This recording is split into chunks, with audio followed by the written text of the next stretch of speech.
I 60 anni di carriera di Nancy Gann, voce dell'espressionismo astratto americano, sono stati celebrati con una mostra a Palazzo Ferrofini, sede del Consiglio regionale.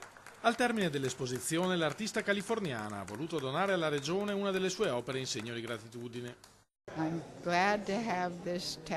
Sono felice che questo arazzo sia per voi e rimanga a Venezia. Questa mostra mi ha fatto immensamente piacere e comprendo il grande successo che ha avuto qui a Palazzo Ferrofini. Grazie. L'arazzo Jacquard Marmaris resterà esposto nel Parlamentino Veneto a simboleggiare il legame tra Venezia e la Baia di San Francisco. Con questa mostra, commenta il presidente Roberto Ciambetti, è stato gettato un ponte invisibile che si inserisce perfettamente in quella rete e in quel tessuto di relazioni che danno vita a quella che Calvino chiamava la città dell'arte, una grande città ideale in cui si fondono luoghi lontani tra loro, eppure in perfetta sintonia. Con questa mostra Palazzo Ferrofini si è inserito nel dibattito dell'arte contemporanea e nell'espressionismo statunitense.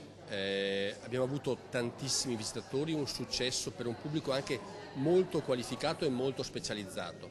Soprattutto oggi aver avuto in dono da parte di Nancy Gann questo arazzo alle mie spalle che lascerà per sempre appunto il segno di questa mostra nel Consiglio del Veneto è una cosa secondo me dal punto di vista culturale di una valenza incredibile.